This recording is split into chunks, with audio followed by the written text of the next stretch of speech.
Kenya's media regulatory body, the Media Council of Kenya, on Tuesday launching guidelines on elections reporting in the country ahead of the East African nation's general elections due in August next year. The guidelines combine essential standards and principles to guide the actions of media and journalists during elections.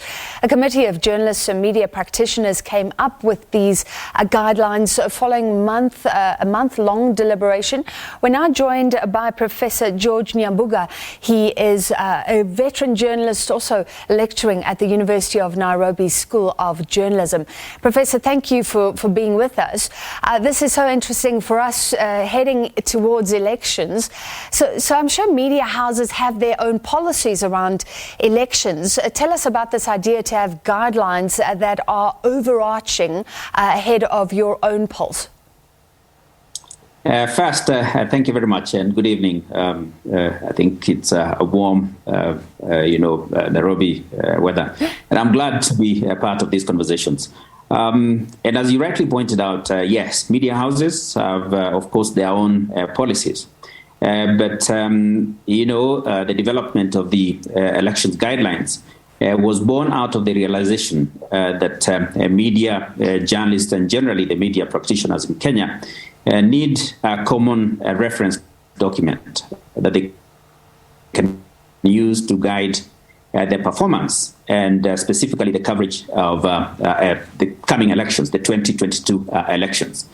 Of course, the realization that media and journalists have a great responsibility of ensuring that their coverage of elections and related issues is accurate, it's impartial, and it is informative to enable Kenyans, of course, make informed choices. And of course, more importantly, is the fact that journalists in Kenya must always remain professional and uphold integrity as a way of enhancing trust in the media. I suppose the development of these guidelines was also as a consequence of the fact that we have numerous factors, including, of course, the COVID-19 pandemic that requires new approaches to election coverage. So I suppose the guidelines will contribute, in addition to the individual media houses' policies, will contribute to the capacity building initiatives that are planned to, of course, adequately prepare journalists and media houses for the electioneering period that is often challenging in this country and, of course, in Africa. So very broadly, it is a part of media preparedness, and I'm sure the guidelines will provide the kind of toolkit that is necessary to help journalists and media establishments provide adequate coverage of the elections. So it's a tough time. Elections are a tough time, Professor, because you don't want to be prejudicial against any one party, but you want to hold them to account. You still want to do your job. For journalists, what do you think are some of the important guidelines, one or two even?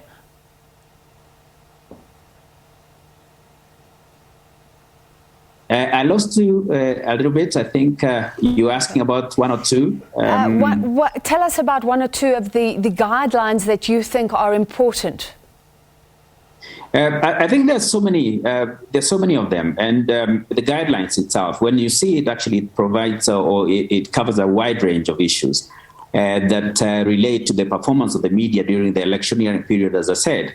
And of particular importance, and this is contained in the guidelines, is the responsibility of the media and journalists to the people of Kenya, to the citizens, and to ensure that, of course, the media is relevant, is reliable, is trustworthy.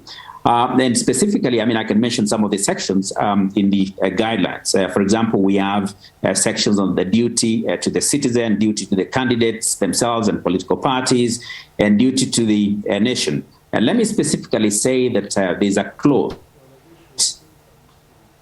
that, and this is what it said, that the role of the media in an election is to ensure that the citizen is empowered to make an informed choice. And I think that empowerment is one of the reasons why the media is one of the most trusted institutions. And, that's the guidelines continue to say that the media have a duty to provide coverage that gives the people, the citizens, sufficient, accurate, and reliable information on electoral matters, and this includes, of course, the numerous electoral laws that we have in this country, the voting process itself, the campaign issues, political parties, and candidates. And there's a section on the safety and security of journalists. As I said, our elections tend to be quite intense, and as we know from previous elections, there's a bit of violence that oftentimes accompanies our electoral activities. So in the guidelines, there's sections on how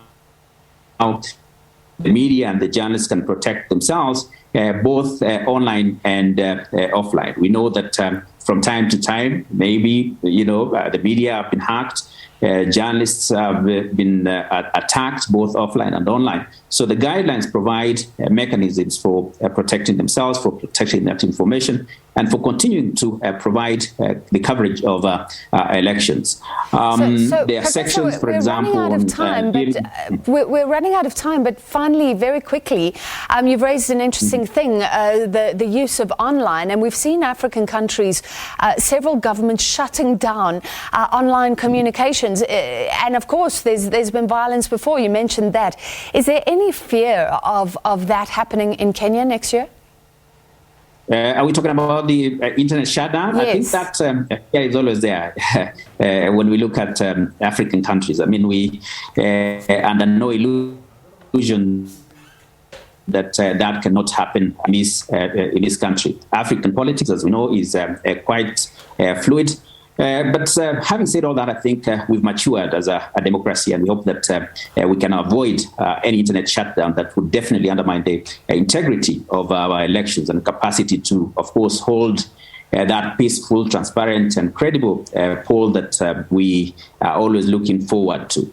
But I think the fact that the incumbent will not be standing in the next election somewhat diminishes those fears.